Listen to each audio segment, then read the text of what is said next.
우리에게 주시는 말씀은요, 히브리서 4장 14절로 16절 말씀입니다.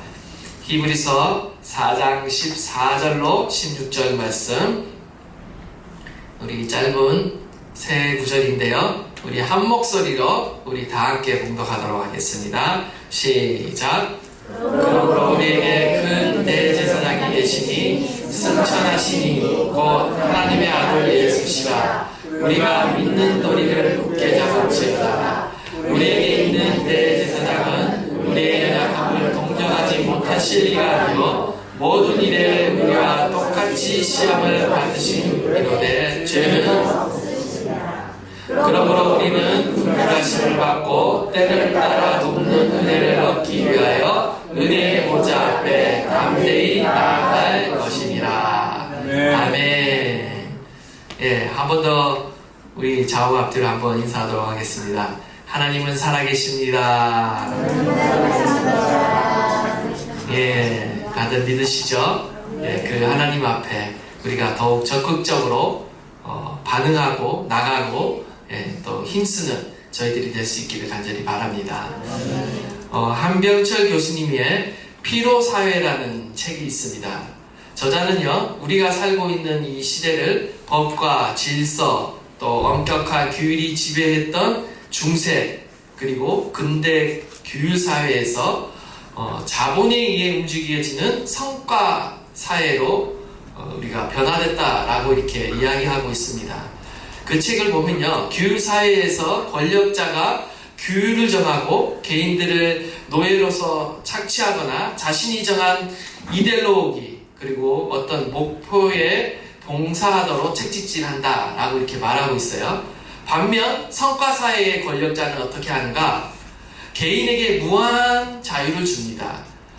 이렇게 말하면 마치 성과사회가 더 이렇게 진일보하고 우리에게 어떤 평화로운 사회를 준 것 같지만, 이 규율사회가 우리에게 해서는 안 된다, 해야 된다 라고 강요했다라면요, 반대로 이 성과사회는 우리에게 할 수 있다를 강조한다라는 겁니다. 성과사회의 함정이 무엇인가? 인간은요, 무엇이든지 할 수 있게 된 자유로운 이 사회 속에서요, 일종의 무한 경쟁에 돌입하게 되었다라는 거예요. 그래서 나도 할 수 있다, 나도 할 수 있다를 우리가 계속 되뇌어야만 살아남을 수 있는 시대를 우리가 살아가고 있다라는 겁니다. 현실은 어떻습니까? 모두가 할 수 있다라고 말하는데 정작 나는 왜 안 될까? 우리 안에 계속 그런 반문이 일어나는 거죠.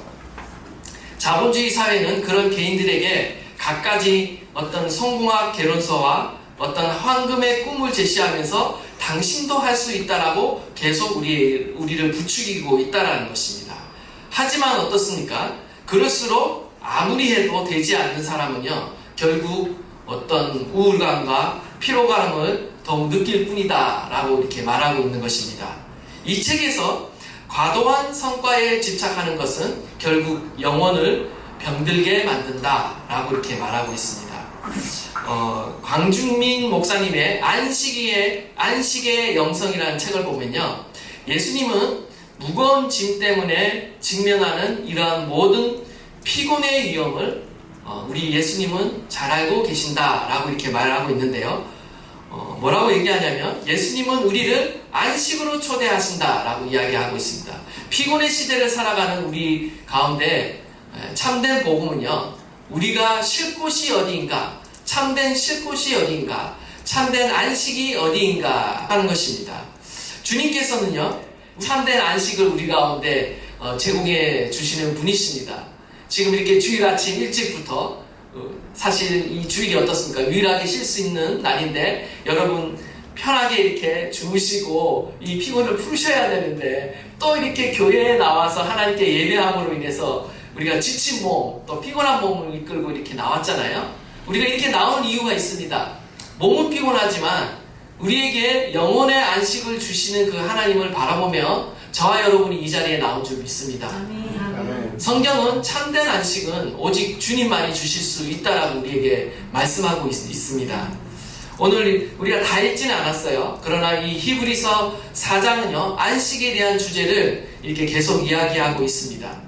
하나님은 세계를 창조하실 때 마지막 제7일에 안식하며 쉬셨다라고 말합니다. 어떤 신학자는요, 하나님께서 안식일을 창조하셨다라고까지 이제 말하고 있습니다. 창조의 완성은 안식입니다. 하나님은요, 안식이 없는 인간은 결코 행복할 수 없다라는 것을 너무나 잘 알고 계셨습니다. 안식은 하나님께서 우리의 행복을 위해 하나님이 정하신 원리이자 궁극적으로 우리가 하나님의 나라에 들어갈 때 누리게 된 그 완전한 안식이 우리를 기다리고 있다는 사실을 우리는 믿고 있습니다. 히브리서 4장은요, 안식에 대해서 우리에게 교훈합니다. 우리에게 가나안에 들어가지 못한 옛 이스라엘의 역사를 교훈하면서 우리에게 약속된 이 안식에 들어가지 못하는 일이 생기지 않도록 조심하라고 우리에게 계속 경고하고 있고 권면하고 있는 것입니다. 여호수아가 인도하여 들어간 그 가나안 땅은 최종 안식이 아니었다라고 이렇게 이야기합니다. 만약 그랬다라면 다윗 시대에 또다시 안식에 들어가라는 말씀이 주어지지 않았을 것이다 라고 이야기하면서요, 저자는 다시 한번 이스라엘이 불순종함으로 인해 안식에 들어가지 못한 그 사건을 반면교사를 삼아라 라고 이야기한다라는 것이죠. 그러면서 안식에 들어가기를 힘쓰라고 우리에게 권면하고 있다라는 것입니다. 결국 한마디로 예수 그리스도의 복음을 우리가 굳게 부여잡고 그리스도를 따라가며 순종할 때 우리는 결국 영원한 안식을 누릴 수 있다라는 것입니다. 예수님은 저와 여러분을요, 참된 안식과 쉼으로 초청하시는 분이십니다. 수고하고 무거운 짐진 자들아, 다 내게로 오라. 내가 너희를 쉬게 하리라. 여러분, 이 주님이 주시는 이 쉼과 안식을 누리고 싶습니까, 여러분? 이 땅 가운데서요, 우리가 완전한 하나님의 나라에 들어가면 완전히 누리겠지만요, 이 땅에서는 완전히 누리지 못합니다. 그럼에도 불구하고요, 하나님은요, 하나님의 나라는 이미 우리 가운데 임했습니다. 주님이 이 땅 가운데 오심으로 하나님의 나라를 가지고 이 땅 가운데 오신 거예요. 우리에게 참된 평화와 안식을 가지고 이 땅 가운데 오신 것입니다. 불완전하지만 오늘날에도 하나님의 나라는 우리 가운데 임하는 줄 믿습니다. 안식과 쉼이 필요한 우리의 삶 가운데 샬롬이라는 평강의 안식을 주님은 오늘도 우리 가운데 주고 계시는 줄 믿습니다. 강야와 같은 거칠은 삶을 살아가는 저와 여러분에게 필요한 것이죠. 그럼 오늘 말씀을 통해 이 광야를 살아가는 저와 여러분의 삶 안에 어떻게 주님이 주시는 이 절대적인 평강과 안식을 누릴 수 있는가를 오늘 말씀을 통해 살펴보고자 합니다.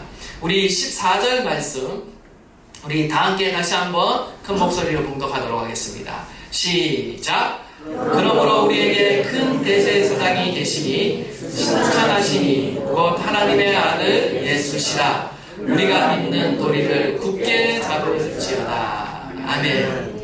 예수 그리스도는 단순한 분이 아니라 대제사장이다라는 것을 계속 히브리서는 강조하고 있습니다. 그런데 오늘 본문에는 또한 승천하신 분이다라고 소개하고 있습니다. 우리는 승천하신 분이다라는 이 말씀에 주목해야 할 필요가 있습니다. 본절에서 승천은요, 단순히 어떤 죽음에서 부활하셨다, 죽음에서 승리하셨다라는 것을 의미하는 것이 아니라 대제사장으로서의 승천을 의미를 하고 있습니다. 무슨 말이냐? 히브리서 저자는요, 그리스도의 승천을 어디에 비유하고 있냐면 마치 구약시대의 대제사장들이 이스라엘의 그 백성들의 죄를 처리하기 위해 성막 안으로 들어가서 지성소 안으로 들어가는 그 장면을 지금 묘사하고 있는 것입니다. 그리스도께서 대제사장으로 하늘 성소에 들어가셨다는 거예요. 우리의 모든 죄를 처리하시기 위해 하늘 성소로 들어가셨다는 거죠. 지금 예수 그리스도는요, 짐승의 피가 아닌 자신의 피로서 영원한 속죄를 이루시기 위해 단번에 성소로 들어간 사건이 바로 승천 사건이다라는 것입니다. 히브리서 9장 12절 그리고 히브리서 10장 12절 우리 한번 다 함께 봉독하도록 하겠습니다. 시작! 염소와 수마지에 필요하지 아니하고 오직 자기의 필요로 영원한 세계를 사하사 다만의 성소에 들어가셨느니라. 오직 그리스도는 죄를 위하여 하는 영원한 교훈을 주시고 하나님 우편에 앉으사. 아멘. 그렇다면 이처럼 그리스도께서 대제사장으로 승천하셔서 하나님의 보좌 앞으로 나아갔다는 사실이 중요한 이유가 무엇인가? 왜 이러한 사실이 중요한가? 왜 이러한 사실이 우리에게 평안을 주는가? 라는 거죠. 그것은요, 바로 앞단락인 11절에서 13절을 보시면 또한 우리가 알 수가 있습니다. 11절에서 우리 13절 말씀도 우리 다 함께 한번 봉독해 보도록 하겠습니다. 시작! 그러므로 우리가 저 안식에 들어가기를 힘쓸지니 이는 누구든지 저 순종하지 아니하는 본에 빠지지 않게 하려 하니라. 하나님의 말씀은 살아있고 활력이 있어 좌우에 나선 어떤 검보다도 예리하여 혼과 영과 및 관절과 골수를 찔러 쪼개기까지 하며 또 마음의 생각과 뜻을 판단하나니 지으신 것이 하나도 그 앞에 나타나지 않음이 없고 우리의 결산을 받으시기 위해 눈앞에 만물이 벌거벗은 것 같이 드러나느니라. 아멘. 지금 이 말씀은 무엇을 말하고 있습니까? 히브리서 저자가 먼저 하나님의 안식에 들어가기 위해서 힘쓰라고 권면했죠. 그러면서 광야에 불순종하던 이스라엘 백성들을 본받지 말라라고 이렇게 권면했는데, 그러면서 하나님의 말씀의 능력에 대해서 언급합니다. 이 하나님의 말씀은요, 지금 우리가 잘 알고 있는 말씀이죠. 사실 이 말씀은요, 심판에 대한 말씀입니다. 하나님의 말씀은요, 만물을 찔러 쪼개기까지 한다는 거예요. 심지어 사람의 혼과 영을 갈라내고요, 사람 속을 깨뜨려 보는 능력이 하나님의 말씀 가운데 있다는 겁니다. 하나님의 말씀 앞에서 우리의 마음에 품은 생각과 뜻과 그 모든 의도들이 결국 장차 다 드러나게 될 거라는 거죠. 하나님의 말씀 앞에요, 세상의 모든 피조물들이 벌거벗은 듯이 다 드러나게 될 거라는 겁니다. 숨길 수 없다라는 거예요. 하나님 앞에 결코 숨길 수 없다라는 것이요. 마지막 날에 하나님께서는 우리의 인생을 결산하실 거예요. 그때 우리를 판단하는 기준은 뭐냐? 하나님의 말씀이 될 겁니다. 하나님의 말씀이 우리를 판단하게 될 거고요. 우리가 그 말씀 앞에 순종하며 살았는지 불순종하며 살았는지가 밝히 다 드러나게 될 거라는 거죠. 우리가 이런 하나님의 말씀 앞에 선다면 어떨 것 같습니까, 여러분? 굉장히 두렵고 떨리지 않겠습니까? 우리가 우리의 인생을요, 하나님의 말씀을 결코 소홀히 여길 수 없고요, 우리가 지금의 인생을요, 또한 함부로 살아갈 수 없는 것입니다. 하나님의 말씀 앞에 선다면 우리의 감춰진 모든 죄와 더럽고 추한 모든 허물이 숨김없이 다 드러나게 될 것입니다. 그렇다면 어떻습니까? 이러한 상황 가운데 감히 누가 하나님 앞에 설 수 있느냐라는 겁니다. 누가 우리의 수치를 가려줄 수 있느냐는 거죠. 누가 감히 우리의 죄와 허물을 사해줄 수 있고 누가 감히 우리를 변호해줄 수 있느냐라는 겁니다. 두려우신 하나님의 심판 앞에 우리는 선다면요, 결국 우리는 수치와 부끄러움을 당하게 될 것이고, 아무리 우리가 세상 가운데서는요, 우리가 지금은 포장하고 거룩한 것처럼 우리가 또 여러 가지 화장도 하고 이쁜 옷도 입고 이 자리에 나왔지만 그것은 우리의 겉모습일 뿐이라는 거죠. 결코 우리의 내면을요, 우리가 감출 수 없습니다. 하나님 앞에 서면요, 우리 가운데 드러나는 것은요, 온갖 부끄러움과 수치뿐이라는 거죠. 누가 이 주님 앞에서, 하나님의 심판 앞에서 영원한 형벌을 피할 수 있느냐라는 것입니다. 여기에 반전이 일어납니다. 개역 개정판에는요, 그러므로라고 오늘 본문이 시작하고 있는데요, 새 번역에는 그러나라고 이렇게 말하고 있습니다. 그러나 아무도 설 수 없는데, 그러나 우리에게는 위대한 대제사장이 계신다라는 겁니다. 오늘의 본문의 그 시작, 그러므로라는 것은 결국 우리에게는 그 위대하신 예수 그리스도, 하나님의 아들이신 예수 그리스도가 대제사장으로 우리 가운데 있기 때문에 우리는 승리할 수 있다는 겁니다. 우리의 죄를 친히 대속하시고 우리의 허물을 가리시기 위해, 변호하시기 위해 승천하셔서 지금도 하나님의 보좌 앞에 계신 그 예수님이 계시기에 우리는 안전할 수 있다, 평화로울 수 있다라고 우리에게 말씀하고 있는 것입니다. 이것이야말로 우리에게 복된 소식, 기쁨의 소식인 줄 믿습니다. 우리는요, 우리가 믿는 도리, 그리스도의 복음을 굳게 붙잡아야 됩니다. 예수 그리스도에 대한 믿음을 굳게 지켜야 하는 것입니다. 여러분은 이 예수 그리스도의 복음을요 지금 확신하고 계시며 굳게 붙잡고 계십니까? 예수 그리스도의 복음을 우리는 날마다 붙잡아야 하는 것이죠. 예수님을 의지해서 우리는 지금도 주님 앞에 나아올 수 있는 것입니다. 로마서 8장 33절 34절 말씀 우리 다 함께 읽겠습니다. 시작. 누가 능히 하나님께서 택하신 자들을 고발하리요 의롭다 하시는 하나님이시니 누가 존재하리요 죽으실 뿐 아니라 다시 살아나신 이는 그리스도 예수시니 그는 하나님 그들의 제사자요 우리를 위하여 강구하시는 자시니라. 아멘. 아무리 큰 권세를 가진 자라 할지라도요 하나님의 심판은 이 세상 가운데 막아줄 자가 아무도 없습니다. 그런데 누가 막아준다는 겁니까? 바로 예수 그리스도께서 하나님의 보좌 우편에서 우리를 막아주신다는 거죠. 그 누구도 고발할 수 없다. 그 누구도 정죄할 수 없다. 라고 우리 가운데 말씀하고 있다는 것입니다.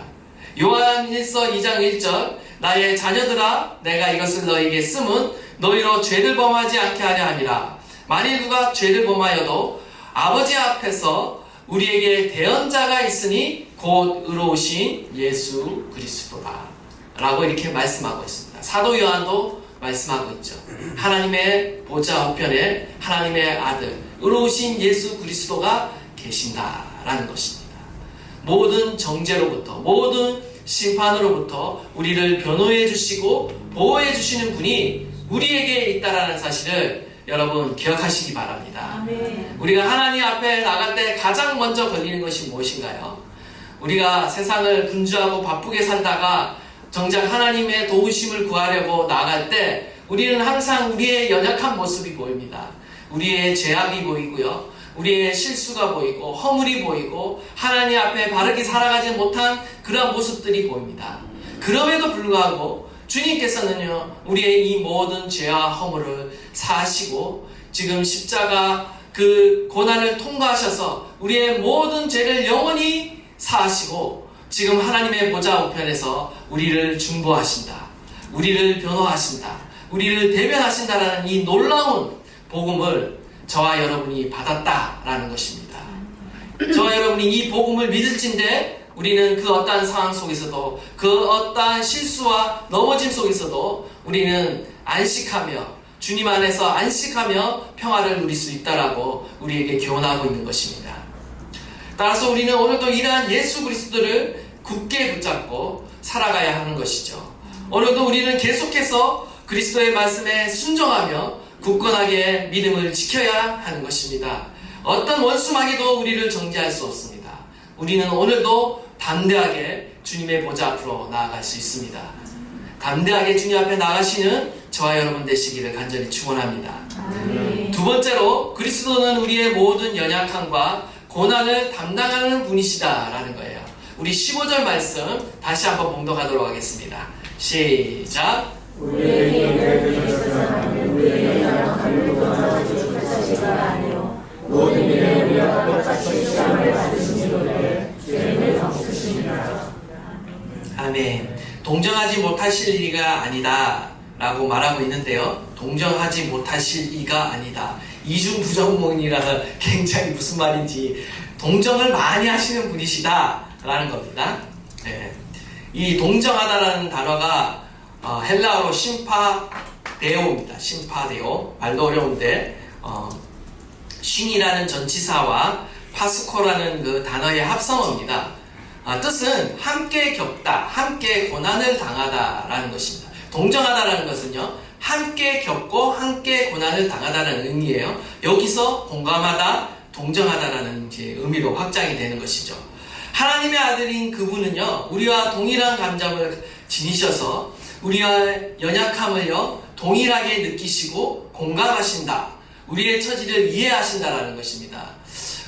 지난 주간에 1대1 제자 양육이 있었는데 그때 첫 번째 과외에 나오는 주제가 하나님이 예수님이 참 인간이시다, 참 사람이시다, 그리고 동시에 참 하나님이시다 라고 하는 내용들을 살펴봤습니다. 그러면서 참 사람이라는 게 우리에게 무슨 의미가 있는가 라는 것을 돌아봤는데요. 그 의미 중 하나가 바로 여기에 있는 것이죠. 주님이 사람이 되심으로, 인간이 되심으로 우리의 인간의 연약함, 그리고 또 인간이 당하는 모든 시험과 시련과 고난을 다 당하셨기 때문에 우리를 충분히 이해하시고 공감하시고 동정하신다라는 것이죠. 우리를 향해 연민과 사랑을 느끼고 계신다라는 것입니다. 그런데요, 이러한 사실은요, 당시 사람들에게 사실 납득하기 어려운 진리였습니다. 왜냐하면 그때 당시의 관념 안에서 유대인들 안에는요, 하나님은 거룩하신 분이시고 하나님은 완전히 다른 차원에 존재하시는 분이시기 때문에 어떤 인간의 경험과 무관하는 어떤 그런 초월적인 분으로 그들은 항상 생각하고 있었습니다. 뿐만 아니라 헬라 사상 안에서도 마찬가지입니다. 스토아 학파는요, 이 신의 가장 큰 특징을 무감각으로 보았습니다. 감정의 지배를 받지 않는다라는 것이 어떻게 보면 신의 주요한 특징이다라고 보았다라는 거죠. 에피큐로스 학파도 마찬가지입니다. 신들은 완전한 행복과 축복 속에 살았는데 이 세상과는 완전히 단절되어 있다라는 그런 세계관이에요. 이런 세계관, 세속 세계관과 또 유대교 안에 이 세계관 안에 이런 고정관념과 이 세계관을 깨고 예수님이 이 땅 가운데 인간의 몸을 입고 이 땅 가운데 오셨다라는 거죠. 얼마나 그들이 예수님이 하나님이신 걸, 하나님의 아들이신 것을 그렇게 쉽게 받아들이지 못했는지 우리가 알 수 있는 것이죠. 그때의 세계관이 예수 그리스도를 받아들일 수 없었다, 감히 담을 수 없었다라는 것입니다.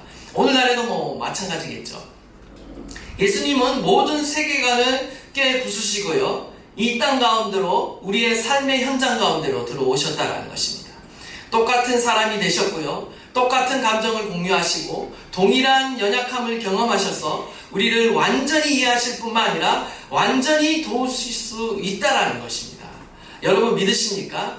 예수님이 인간으로 오신 것이 우리에게는 참으로 다행한 일인 것입니다. 우리의 모든 연약함을 이해하신다라는 겁니다. 뿐만 아니라 어떻게 하십니까? 우리의 모든 연약함을 담당하신다라는 것입니다.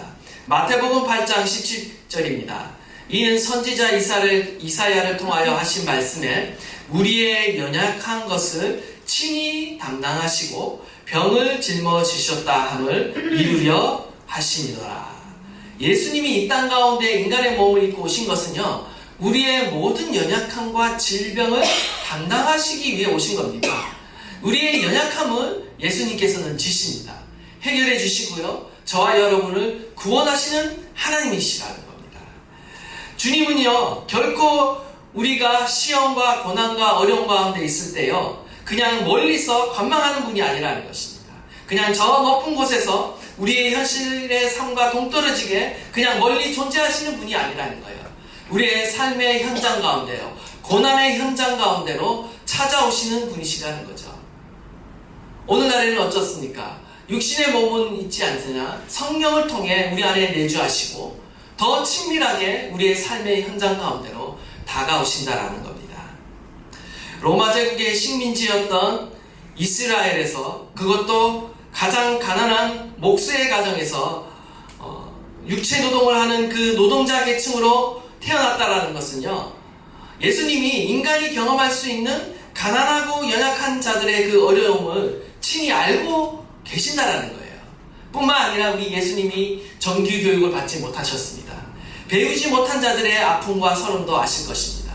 뿐만 아니라 머리 둘 곳도 없는 삶을 살았다라고 말하고 있습니다. 집 없는 자들의 아픔과 서름도 아신다는 거죠. 뿐만 아니라 가족들과 제자들로부터 이해받지 못하고 오해받고 동족으로부터 배척을 받았습니다. 오해받고 배신당하는 것이 얼마나 큰 고통인지도 친히 경험하셨다라는 거죠. 사람이 경험할 수 있는 감정의 고통 중에요, 버림받고 배신당하는 고통은 이루 말할 수 없는 고통입니다. 참을 수 없는 고통이죠. 회사나 직장에서 제가 예전에 이렇게 상담을 하다 보면요, 직장에서 억울하게 이렇게 잘리시는 분들이 있습니다. 어떤 그 직장 조직 사회 안에서 어떤 책임이, 어떤 잘못이, 어떤 일이 발생했는데 그것을 책임져야 돼. 그럼 내가 중간 관리자면 그 잘못을 다 떠안고 퇴사를 해야 되는 거죠. 그래서 정말 그런 어려움을 당하시는 분들을 보게 되는데요, 억울하게 어떤 배신을 당하고 평생 헌신했던 직장으로부터, 어떤 가정으로부터, 어떤 친구로부터, 어떤 동료로부터 배신을 당하는 그 경험은요, 정말 쓰라린 경험이라는 것입니다. 근데 예수님은 그 누구보다도 이 쓰라린 경험을 경험하셨고요, 그러한 자를 친히 위로하실 수 있다라는 거죠. 뿐만 아니라 사람들은요, 예수님의 기적과 능력을 보고 몰려들었습니다. 왕으로 삼으려는 일들이 있었죠. 예수님은요, 대중들의 칭찬과 인기와 명예가 얼마나 위험하고 헛된지도 잘 알고 계세요. 여러분, 연예인들을 보시면 아시잖아요. 대중의 인기를 한 몸으로 받다가 어느 날 그 인기가 사라지면 어떻게 됩니까? 인생이 망가지는 것을 보게 됩니다. 공황장애가 오는 것을 보게 되는 거죠. 예수님이 당하신 일이 바로 이러한 일이었다는 것입니다. 모든 대중들이 다윗의 자손이요, 호산나하고 환호했지만 한 일순간에 그 예수님을 배반하고 십자가에 못 박으라고 외치는 그 어떤 대중의 그 심리들, 그 아픔을 그들이 예수님은 그곳 가운데 경험하셨다는 거죠. 무죄한 자로서 권력자의 선동에 의해 불의한 심판을 당하셨고요, 무시무시한 그 십자가형을 당하셨기에 주님은 세상에서 경험할 수 있는 그 육체의 고통을 극한까지 경험하시고 죽음까지 경험하셨다라는 것입니다. 침뱉음과 욕설과 저주와 옷 벗김을 통해 온갖 수치와 모욕을 경험하셨다라는 것입니다. 이 모든 것을 친히 경험하신 이유는 단 한 가지입니다. 바로 저와 여러분을 위해서 함께 동정하시고 공감하실 뿐만 아니라 이 모든 시험과 고난 중에 우리의 모든 연약함을 담당하시려고, 대신 지시려고 친히 경험하셨다라는 거죠. 죄로 인해 경험할 수 있는 인간의 모든 연약함과 모든 악한 일들을 친히 담당하시고 십자가에 달려 돌아가신 것입니다. 바로 저와 여러분을 구원하시기 위해, 그리고 오늘도 고통당하는 저와 여러분을 도우시기 위해 주님께서 십자가에서 이 놀라운 경험을, 이 고통을 당하셨다는 것입니다. 이 사실을 믿을진데 오늘 우리는 이 예수 그리스도를 말미암아 위로를 얻고 격려를 얻고 세임을 얻게 된다는 것입니다. 여러분 믿으십니까? 이 예수님을 사랑하고 이 예수님 앞에 더욱 가까이 나가는 저와 여러분 되시기를 간절히 축원합니다. 세 번째로, 때를 따라 돕는 은혜를 얻기 위해 우리는 은혜의 보좌 앞으로 나가야 한다는 것이죠. 우리 16절 말씀입니다. 다 함께 읽도록 하겠습니다. 시작. 그러므로 우리는 구별하심을 받고 때를 따라 돕는 은혜를 얻기 위하여 은혜의 보좌 앞에 담대히 나아갈 것이니라. 아멘. 은혜의 보좌 앞에 담대히 나아가라. 이 주님 앞에 나아간다라는 것은요, 히브리어로는 카라부고요, 헬라어로는 프로세르코마라는 단어를 사용하는데요, 이 카라부라는 단어는요, 가까이 가다, 접근하다라는 그 기본적인 의미가 있습니다. 근데 이 의미가요, 굉장히 재미있습니다. 어떤 객체가 어떤 주체가 어떤 객체에게 가까이 가다라는 것은 어떤 친밀한 관계를 의미하는 것입니다. 친밀하게 가깝게 접근한다는 의미도 있고요. 또 어떤 의미가 있냐면요, 어떤 실제적인 접촉, 신체적인 접촉의 의미가 있습니다. 객체를 볼 수 있고요, 또 객체와 말할 수 있고요, 객체를 만질 수 있는 그런 관계를 말하는 거예요. 그 관계 안으로 가까이 다가가는 거예요. 그래서 같이 어떻게 해요? 친밀한 교제를 나누는 것을 의미하는 것입니다. 정말 이거는 놀라운 은혜가 아닐 수 없습니다. 은혜의 보좌라는 게 그냥 주님 보좌 저기 계시고 내가 좀 이렇게 가서 주님 앞에 외치고 기도하는 정도의 수준이 아니라 주님을 터치하고 만나고 그분과 대화하고 이야기할 수 있을 정도의 그 친밀함 안으로 주님께서 우리를 초청하고 계신다라는 겁니다. 은혜의 보좌는요, 예수 그리스도의 그 십자가의 복음이 그 구속의 사건으로 인해 우리 가운데 활짝 열려 있다라는 거예요. 하나님께서는 저와 여러분이 접근이 가능하도록 자신을 이렇게 개방해 주셨다는 겁니다. 여러분 이해되십니까? 주님이 저와 여러분 향해 가까이 오라고 의도적으로 이렇게 활짝 열어주신 거예요.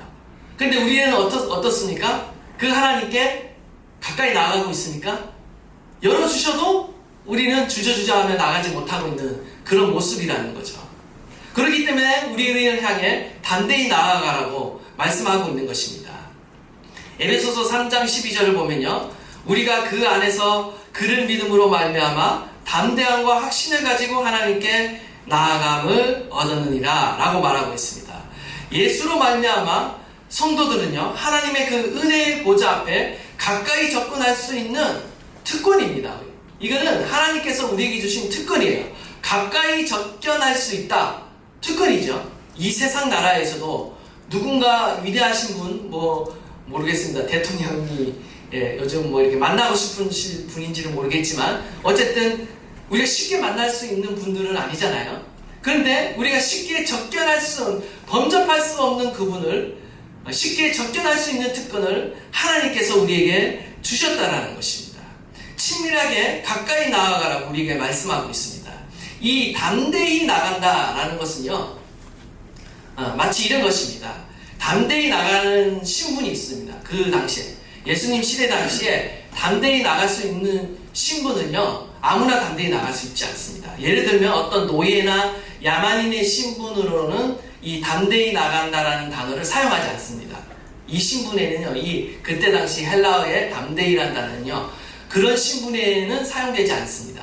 어느 신분에만 이 담대히라는 단어가 사용되냐면 로마 시민에게만 이 담대히라는 단어가 사용된다는 거예요. 근데 그 단어를 의도적으로 우리에게 사용하고 있다는 거죠.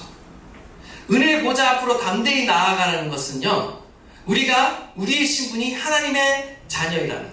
그리고 하늘의 시민권을 가진 자라는 거예요. 그래서 우리가 하늘 시민답게 당당한 모습으로 하나님 앞에 나가라고 지금 히브리서 저자는 우리에게 권면하고 있다는 것입니다. 여러분, 주님 앞에 나가는 것을 당당하게 여기시기를 바랍니다. 우리 가운데 하나님의 자녀의 신분이 있습니다. 하늘 시민의 그 시민권이 우리 있습니다. 천국 시민권이 우리 가운데 있다라는 거죠. 이 엄청난 특권을 가지고 있는데 왜 우리가 주님 앞에 나가지 않겠습니까? 지금이라도 당장 나가서 우리는 이 시민권을, 이 특권을 사용해야 된다는 것입니다. 정말 큰 은혜가 아닐 수 없는 것이죠. 과거에는 어땠습니까? 감히 주님 앞에 담대히 나가지 못했다라는 거죠. 이스라엘 백성의 그 대제사장마저도 죽을 거와 두려워서 감히 나가지 못했던 그 하나님의 보좌. 어떻게 보면 이스라엘 민족에게 있어서, 구약에 있어서 하나님의 보좌는요, 심판의 보좌, 감히 나갔다가는 죽을 수밖에 없는 보좌였어요.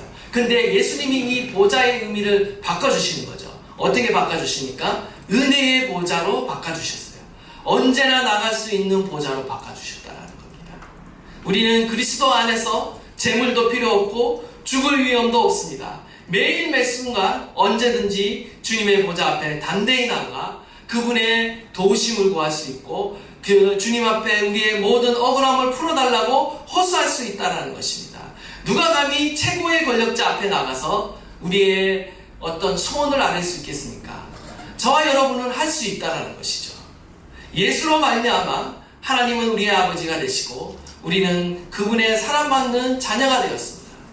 여러분, 이 사실을 믿을진데 주님 앞에 담대히 나가시는 저와 여러분 되시기를 간절히 축원합니다. 유진 피터슨의 다윗 현실에 뿌리박은 영성이라는 책을 보면요, 당신의 광야를 기뻐하라 라는 그런 말을 하고 있습니다. 광야에 대해서 놀라운 통찰을 우리에게 보여주고 있는데요, 그는 적극적으로 우리 인생 가운데 만나는 광야를 기뻐하라고 이렇게 권면합니다. 예를 들어서 다윗을 통해서 이야기를 풀어가는 것이죠. 다윗은 20대의 젊은 시절에 현상금이 붙은 지명 수배자로서 광야에서 도피 생활을 했습니다. 다윗은 스스로 원해서 광야 생활로 들어간 것이 아니었다라는 겁니다. 어린 나이에 하나님은 택하심을 입었고 이스라엘의 왕으로 기름 부음을 받았음에도 불구하고, 정말 거인 골리앗을 쓰러뜨림으로 인해 국민 영웅이 되었음에도 불구하고 어떻게 됩니까? 사울의 시기에 의해 평생 사울에게 쫓기는 그런 인생을 살게 됩니다. 다윗은요, 살기 위해서 어쩔 수 없이 광야로 도망치게 되었다라는 거예요. 다윗은 광야로 쫓겨난 후에 어떻게 됩니까? 그 광야 안에서 하나님의 가르침을 배우고 하나님의 도를 깨닫기 시작합니다. 광야라는 곳이 진리의 장소, 아름다움의 장소, 사랑의 장소라는 것을 깨닫게 되었다라는 거예요. 다윗에게 있어서 광야는요, 그의 인생 가운데 어떻게 보면, 어떤 다른 의미로 보면 가장 좋은 시간이었다라는 겁니다. 다윗의 이야기의 핵심은 무엇이냐? 그는 언제 어디서나, 왕궁에서나 광야에서나 동일하게 무엇을 하든지 그는 근본적으로 하나님과 관계를 맺고 있었다는 거예요. 무엇보다도 그는 하나님과 대면하여 본 사람이라는 겁니다. 하나님께 날마다 가까이 나아갔고요. 어떻게 보면 이 다윗이야말로 은혜의 보좌를 가장 잘 이해하고 있는 사람이라는 겁니다. 무엇이 그를 그렇게 만들었는가? 광야가 그를 그렇게 만들었다는 거예요. 그의 영성을 만들었다는 것이죠. 저자는 이렇게 말합니다. 광야는 다윗에게 모든 곳에서 아름다움을 알아보는 법을 가르쳐 주었다. 광야는 다윗에게 생명의 고귀함을 가르쳐주는 학교였다. 광야를 통해 참으로 하잘것없는 돌멩이 하나 속에서도 하나님의 인재를 알아보는 법을 배운 다윗은 그 어떤 사울도 그 어떤 사람도 감히 함부로 대하거나 없이 여길 수 없었다. 광야의 거룩이 다윗의 영혼 속으로 스며들었고 이제 그는 어디에서나 심지어 자신을 죽이려 하는 사울에게서도 거룩을 알아볼 줄 알게 되었다. 광야에서 다윗은 거룩을 발견함과 동시에 피난처를 발견했다. 시편 속에서 우리는 무려 37번이나 피난처라는 단어를 찾아볼 수 있다. 광야는 다윗이 피난처라는 단어의 뜻을 알게 된 사전이었다라고 이렇게 이야기하고 있는 것입니다. 광야에서 하나님을 만나는 경험은요, 그 어떤 경험보다도요, 정말 놀라운 경험인 것입니다. 저와 여러분이 하나님을 경험했다라는 것은요, 우리의 인생 가운데 광야가 있었다라는 것이고요. 그 광야를 통해서 우리는 하나님을 경험하게 되는 것입니다. 뿐만 아니라 그 광야의 경험을 통해서 우리는 은혜의 보좌 앞으로 나가는 것을 배우게 되는 것입니다. 원하기는 저와 여러분의 인생 안에 여러 가지 시련과 고난이 있다 할지라도요, 그것이 오히려 하나님의 은혜의 보좌 앞으로 나가는 그 기회이다. 그 은혜이다. 그 놀라운 축복을 경험하는 그러한 기회임을 우리가 깨달아서 주님 앞에 더 가까이 나가는 저와 여러분 될 수 있기를 간절히 바랍니다. 우리는 광야에서 비로소 하나님이 누구이신가를 발견하는 것이죠. 성경 속에 계신 그 하나님이요, 비로소 나의 하나님이 경험이 되는 것은요, 광야 가운데 우리가 은혜의 보좌를 향해 나아갈 때 경험되어지는 것입니다. 그 경험의 중심에 바로 은혜의 보좌가 있음을 여러분 기억하십시오. 거기에서 참된 안식을 누릴 수 있는 것입니다. 처음에는 살기 위해 어쩔 수 없이 우리가 도망가는 그 피난처였다라면 나중에는요, 이 은혜의 보좌가 어떻게 변화합니까? 가장 아름다운 곳이구나. 하나님의 인재를 알아보기 시작합니다. 그리고 하나님의 인재 가운데 하나님의 인자하심과 그 사랑을, 그 선하심을 여러분이 경험하게 될 겁니다. 그리고 고백하게 되는 거죠. 내 생명보다 더 귀하구나. 이것을 빼앗기지 말아야 되겠구나. 하나님의 인재를 내 인생 가운데 빼앗기지 말아야겠구나. 내가 이 은혜의 보좌를 빼앗기지 말아야 되겠구나. 깨닫게 되는 것이죠. 다윗처럼 노래하게 될 것입니다. 다윗처럼 찬양하게 될 것이고요. 다윗처럼 쉬지 않고 주님 앞에 감사하며 기도하게 될 것입니다. 바로 저와 여러분을 위해 예비된 이 은혜의 보좌 앞으로 오늘도 달려가는, 나아가는, 가까이 나아가 주님을 만지고 주님과 교제하고 주님께 아뢰는 저와 여러분 될 수 있기를 간절히 축원합니다. 아멘.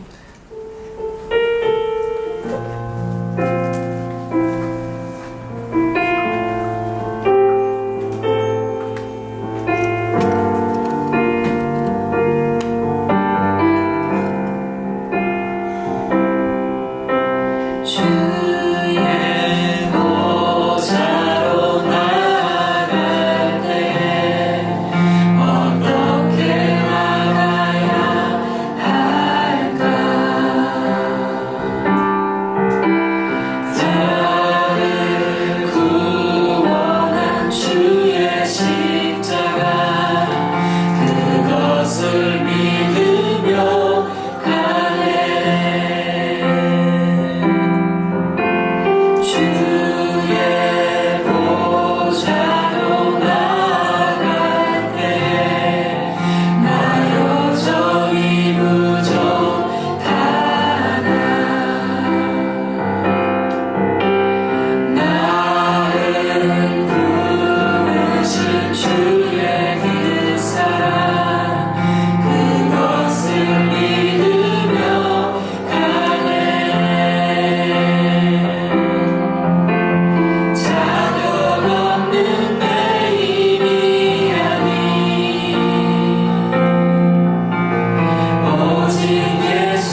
오늘도 우리 가운데 은혜의 보좌가 있습니다. 주저하지 마십시오.